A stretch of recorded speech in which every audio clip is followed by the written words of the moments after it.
All right, here we go. Coming down in 3, 2.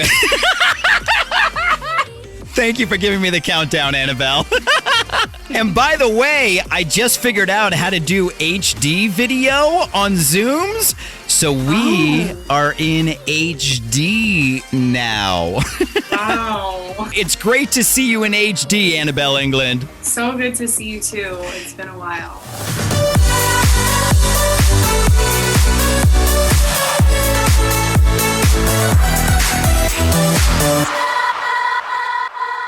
Five number ones. How crazy is that in 2 years? Yeah, it is.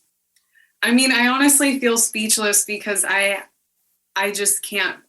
It's not that I can't believe it because I've worked so hard. And it's like all the years of work is finally like showing.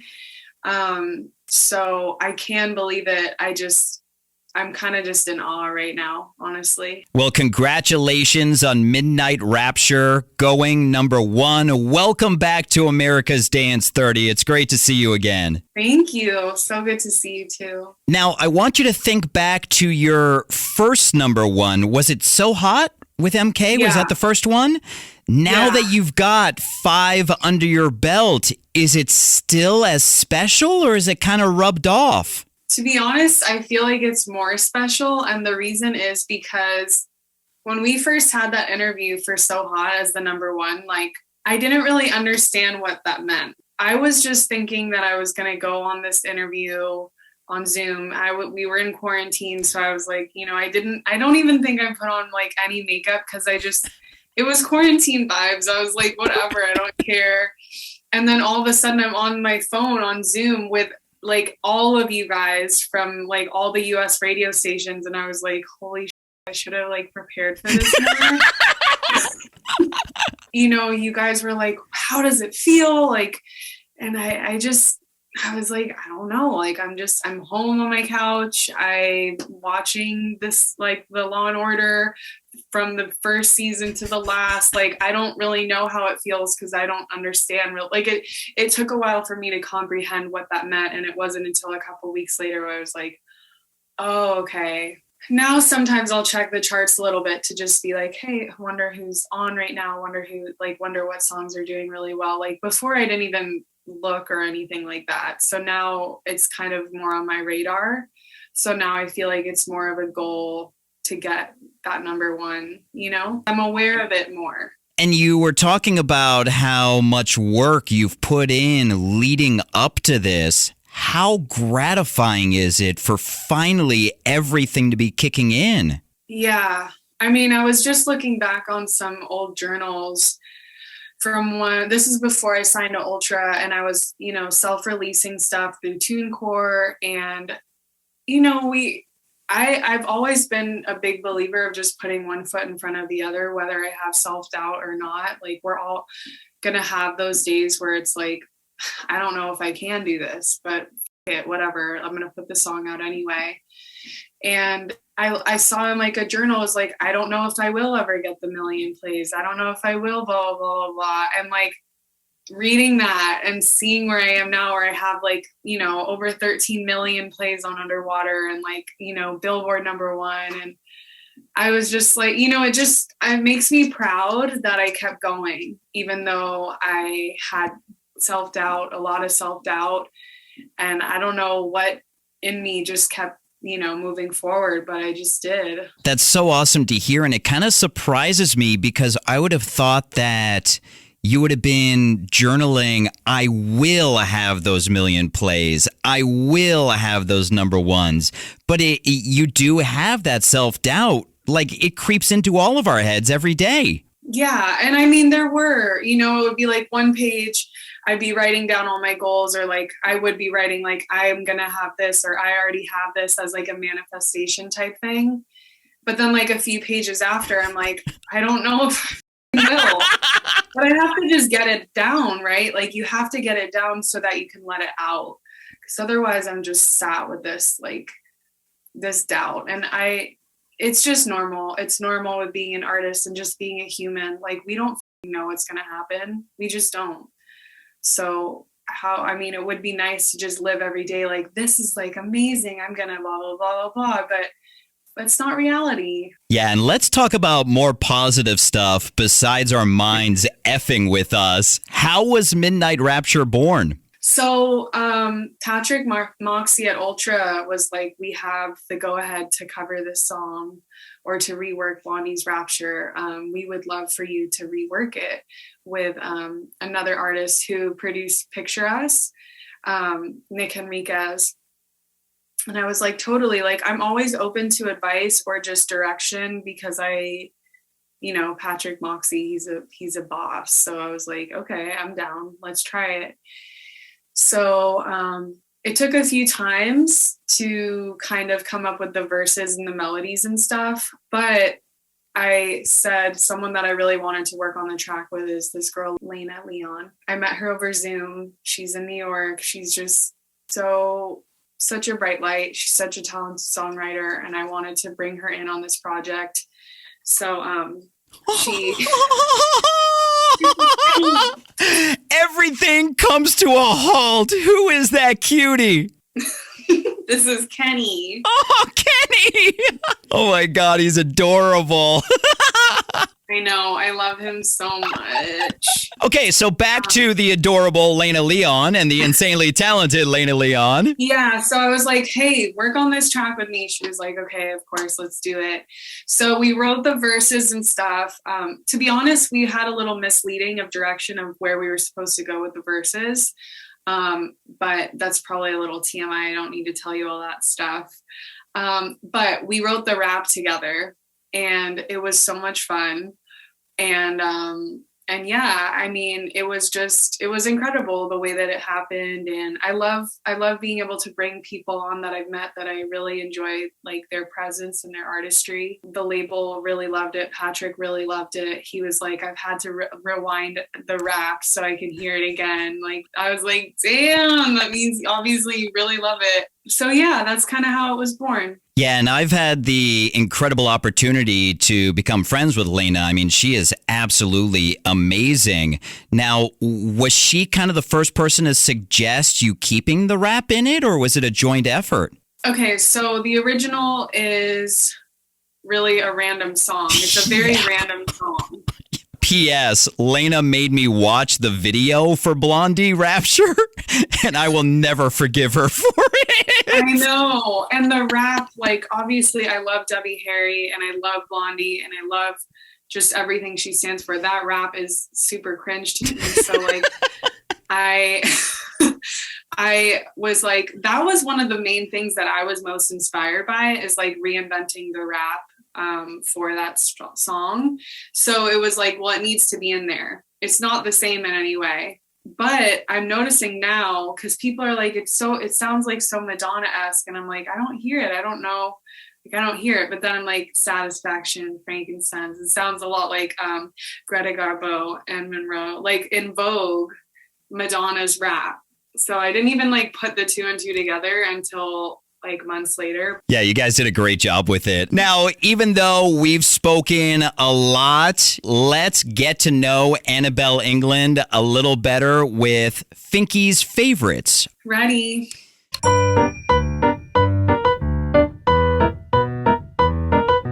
I'm proud to admit that we actually have a brand new sponsor for Finky's favorites. Taco Bell is going to be the official... No, I'm joking.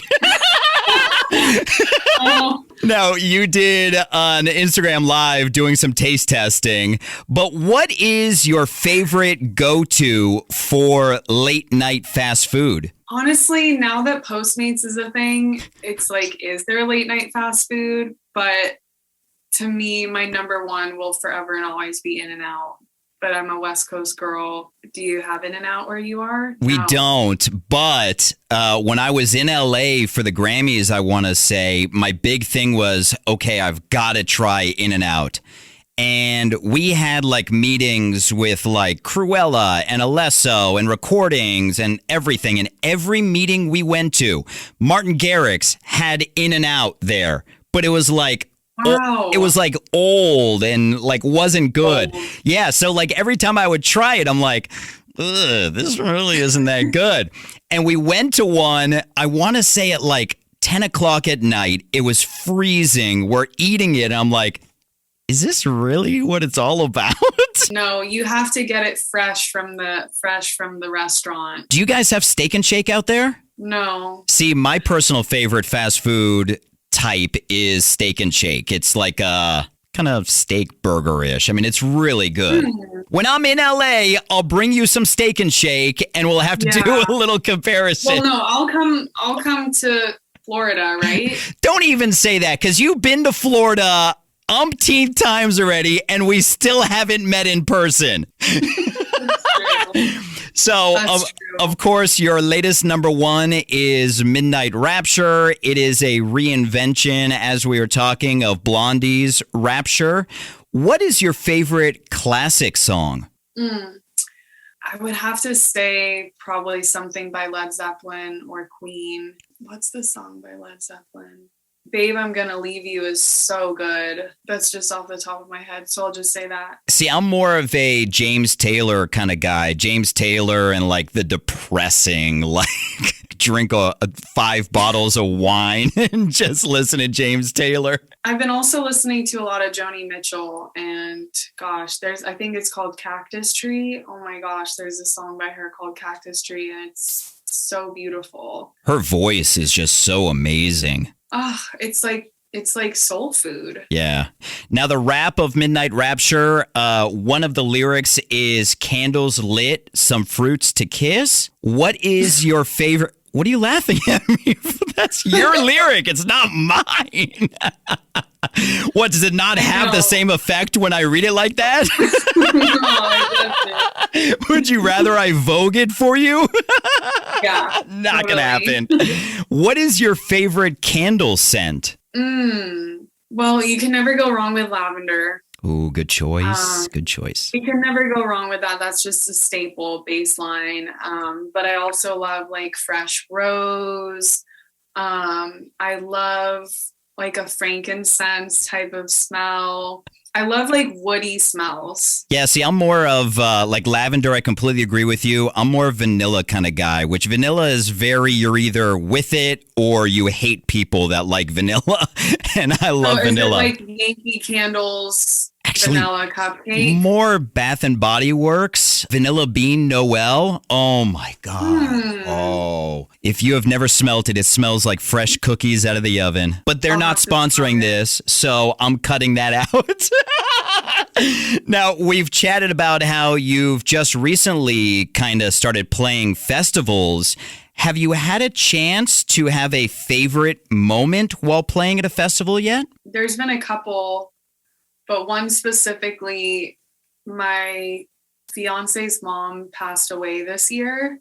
It was just a very unfortunate thing that happened. And it was and will forever be a huge loss. And when I played Day Trip Festival in California, I don't know what it was. She was always just so proud of me and always texting me like emojis. And she would always like see my music videos. I wouldn't have to send her anything. Like she was like my number one fan, and to have that was so special. Because my parents are like, "Oh, you put out a song?" Like they're just like, they love me, of course. They're my parents, but she was my number one fan, and so to lose her was just devastating. But I was playing Day Trip Festival. And there was a moment I got up on the stage and I was singing, and I felt her presence so strongly, and I felt like her voice in my head, and I was singing and performing, but I felt her all around me. And I just felt so grateful and so in the moment and so blessed like that I got to do this. And I almost felt like she was there and she could see me in person. And whether you believe in that stuff or not, that was definitely one of my most favorite moments at a festival this year. That's so incredible. And I'm sure she was there watching you, and I'm sure she was incredibly proud. That is so amazing. Now, finally, in Finky's favorites, of course, Midnight Rapture is your 5th number one. You've got your album, Messing with Magic. This is a question that I like to ask all artists, and it's actually a very tough question to answer. But Anabel Englund, what is your favorite Anabel Englund song? There's a few, and it just depends on the day, I guess. My song Burn It, which is my piano song, I really, really love that because I feel like it shows the direction that I'm planning to head. And it just breaks your heart, the lyrics. And my song See the Sky, that was also on my deluxe edition Messing with Magic album. Do I need to put up a sponsored by Ultra here? Oh, this is sponsored by me. I love it. I love it. I just love the songs that I've written that are so empowering. Like, and not even just for other people. Like, I will listen to it and I will start crying because I almost feel like I'm writing it to myself. And the lyrics for See the Sky are so powerful. Waiting for You, like, it makes me cry when I perform it on stage sometimes. So just the songs that have the really powerful lyrics are the ones that I really love the most, I think. Well, congratulations on your 5th number 1 with Midnight Rapture. Congratulations on your brand new smash with Oliver Heldens, Deja Vu, Yes. which I'm sure is going to be your 6th number 1, and I'm sure we'll be talking about that very soon. Anabel Englund, thank you for your time on America's Dance 30. It's great seeing you again. So good seeing you. And I kind of have a feeling, I hope you're right, with Deja Vu becoming my 6th, because that is just such a bop. It is such a vibe, and especially when you see Oliver Heldens dancing to it, it's just so awesome. It just makes you feel so good. Yeah, he's a really sweet man.